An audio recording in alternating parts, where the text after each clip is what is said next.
Welcome. Welcome to this week's BTO talk on generative AI. Michael Alf, I'm calling from beautiful Lisbon, and I'm very excited actually because this week we have all three of us here, all three partners, and therefore I'm heading over to Markus. Thank you so much. Yeah, missing it out for 2 weeks, and my partners are getting really excited to see me again.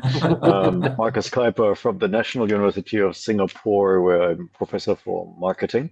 And at the same time, I'm a co-founding partner together with my two lovely gentlemen here of Beyond the Obvious, where we help you to get started and win in the game of generative AI. Rob.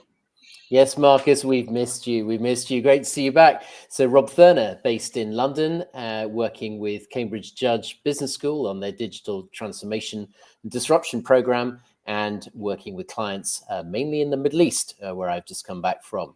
So let's start, as we often do, Michael, with some tech news, and then we're going to look at a rather interesting interview given by Eric Schmidt and pull out some key themes there. So, Michael, do you want to get us going?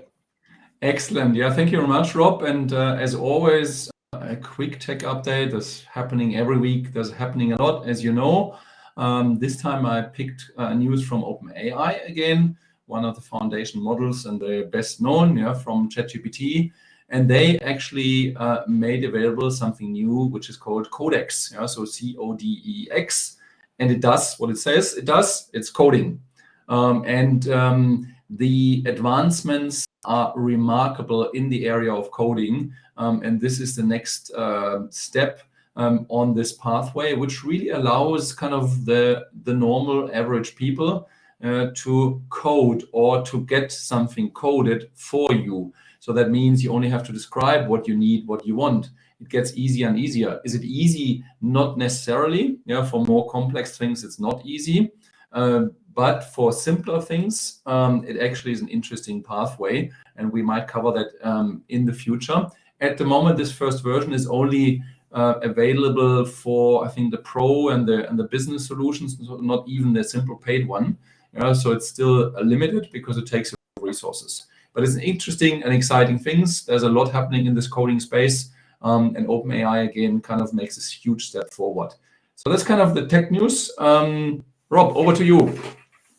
Yes, so Eric Schmidt, former chairman of Google, interviewed recently by a former Googler, another former Googler, talking about the GenAI revolution. And his overall point is we're seeing much underhyped opportunity here. And he dug into a number of different themes around where he sees the direction of travel in the next 5-10 years and the things that we should watch out for. One of the things that struck me as I spent a lot of my time in the executive education world is providing personalized learning experiences, this being a really obvious opportunity. And reading this through, I had just seen a fascinating documentary, and the feature here was a group of education specialists and schools in Uganda, in sub-Saharan Africa, and they were looking at how students who often struggle with access to relevant and valuable education are now using iPads pre-configured with learning experiences that they can use to self-learn. And what was fascinating is for only $5, this school was able to provide these pre-configured iPads, and the kids were able to learn at their own pace, and they could see some much higher levels of adoption. So, okay, we're not in the area of children's education, but we're dealing with exec education. And what's becoming more and more apparent now is how the development of training programs is shifting towards GenAI in the preparation of the content outlines and then the creation of the content itself.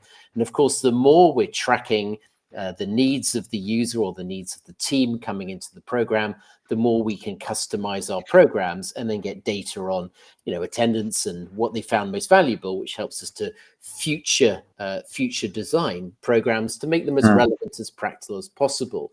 So that's just one example. I was in Saudi last week running a program. This was a key topic. It was the Department of Human Resources, and we've talked about personalization. They've made a start. There's some really interesting scope for development there. Markus, I think this is a topic that you've been working with some of your students. Absolutely, Rob. It's a very, very current topic. It's not a future topic.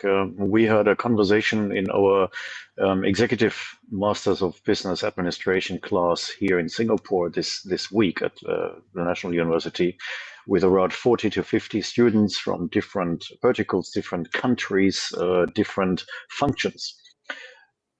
And the topic of hyper-personalization of education is getting accepted more and more, because everyone in the room said, look, I'm learning differently. I'm maybe an audio-visual person. Another person says, I'm a reader. Next person says, I want to discuss in working groups. So the next person says, I want to prepare and then present. And what we all noticed is the following. In-person education and in-person meetings in the future will actually become the premium of education, because a lot of other education might be or will be replaced by generative AI solutions. Now, I repeat, in-person will become the premium. So what we are doing here right now is not the premium, it is the norm in the future. But if you want to go to a seminar and actually meet someone, you will have to pay a premium for that, and you will get charged a premium. Now, we had a very, very interesting debate about that, because is that good? Is that the only way of getting education? And what is actually missing? And what's missing, obviously, is the social networking, which in particular in this forum of seminars and MBA and EMBA course and whatever, is everyone says this is one of the biggest benefit everyone gets out of paid courses like that. The hyper-personalization, however, is super interesting, because people learn in different ways. Some people are faster, slower. Some people want to learn during the night. Some people are better in the morning. And GenAI will enable us to give different versions and different sound bites of the same content and make it relevant for me. And then I will be upskilled in the area where I have to function. Michael, face-to-face as a premium, how do you react to that? Thank you, Markus, a lot for your for your kind of experiences and discussion backgrounds. I think it's totally fascinating, the development. And with regards to kind of face-to-face, I completely agree. There will be a premium because it is expensive. So it's in every way. There's travel cost, there's time cost, there's cost of the facilitator, and so on. Which is just makes it premium, makes it expensive. And interesting, I was listening to you and I was reflecting on the last couple of years of learning. And what you see is, and that might be an interesting element as well in terms of the differentiation for individuals, how you can actually differentiate. What we see, I mean, we remember kind of the MOOCs, the massive online universities. Kind of this is an interesting concept. Didn't really take off. So that even free content, and I'm not even talking about YouTube and co, is not really used that much by a lot of people. Some, yes, some see that as a huge treasure trove to basically learn anything, especially the young generation. So they are learning by doing and by listening and videoing. And it's interesting. And even when you think about kind of today's courses, some of them are actually really, really affordable. So it's not a matter of money anymore.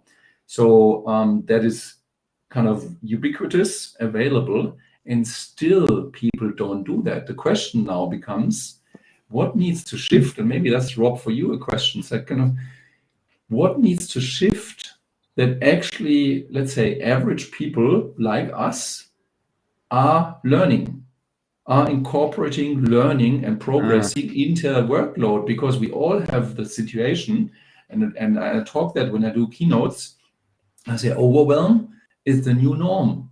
So don't be worried if you're overwhelmed. That's just normal. Of course, that doesn't help a lot, but it's like it kind of wakes up saying, okay, so let's rethink that. Yeah. So and that means we always have a lot more to-dos than time. Yeah. That's just kind of, you never get to the end of your list. Never, ever. Yeah. And that's true either if you're an entrepreneur, if you're a business person, if you're working in a corporate environment, wherever you are, your list is too long. So my question, Rob, then to you is, in this context, specific context, what needs to change, maybe also in terms of the mindset of the people and the approach, to actually incorporate learning? Because we all agree it's a lot more important. And with hyper-personalized learning, it's better and easier than ever before. So what do you think about that? Yeah, it's a really interesting question. And I think there are two elements to it, as I see. The first is your own experience of learning online. Now, during COVID, this became so mainstream. People had their time on their hands. There was an interest that maybe they hadn't been able to devote the time to. So a lot of us got experiences of online learning. Now, some of the learning was very valuable. It was well thought through, well structured, and gave us a positive impression. Some of it not quite so. So I think the first question is around quality and making sure that the experience that we've had and talking to others, the experiences they've had, will either trigger a real appetite to learn more or make us feel sort of less excited. The second is, and I'm thinking now about the difference between an online learning experience and a face-to-face one, how practical that learning is. Now, for the hard skills, and if you need to understand how to do something, there really is no need to have that face-to-face interaction. And one could learn a lot by just finding the right course, the right quality of course, and doing it in at your own pace. But if you're solving a problem involving other people, and typically this is where the soft skills come, it's very difficult to do all of that face to face. So I think back to your question about the premium markets, I think the real premium will come where we're working together. And today's jobs, Michael, absolutely require us to move outside our lanes, to understand and appreciate how to resolve issues from the perspective of someone else. That's where I think the value of the face-to-face becomes really important, and having the ability to network and talk with others. The other advantage there, of course, is that we're not on our own. We don't feel like we're isolated with this enormous mountain of things to do, but we can actually share that with other people. And that, I would say, is where the premium will be well realized and will be worth paying for. So, Marcus, going back to our premium versus economy version, if I can put it that way, as we navigate our way through so much to do and so many ways of learning, where does that take us? If I go back to some of your students you're working with, I guess the real interesting part comes when we think about business application now. What does this mean for you as a business if you have a product or a service where your clients or customers and consumers in the future simply will expect this to be available in a GenAI learning version? If it's not online, if I can't click on something, if I can't watch a video, if I can't get an audio, by the way, in my language around the world, then you are getting more irrelevant than the ones who have it. The positive side is that you absolutely need to put a person behind your brand and your product and make that the premium. So you can talk to Markus, Rob, or Michael, or whatever brand then you are representing.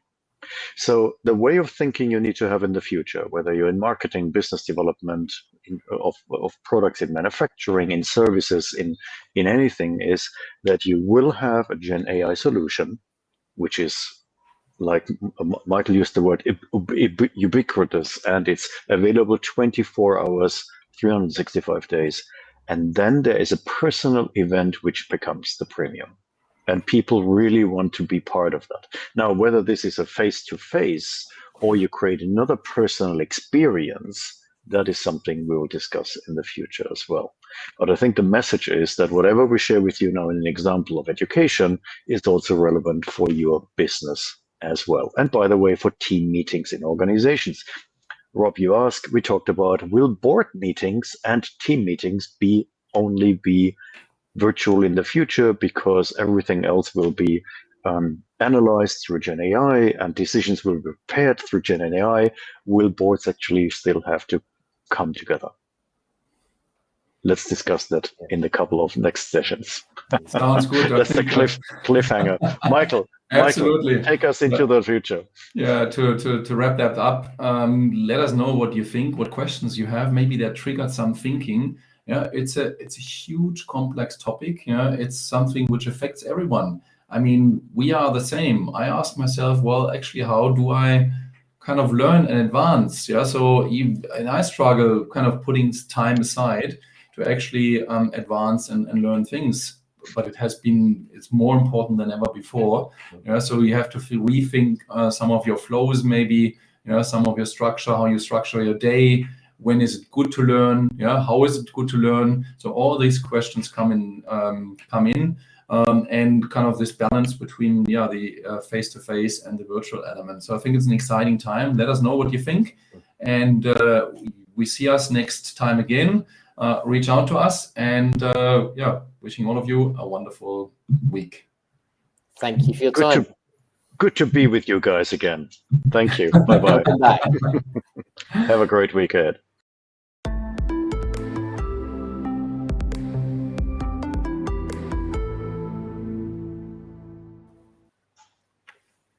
Dun, dun, dun, dun, dun. By the way, we all wear gray or dark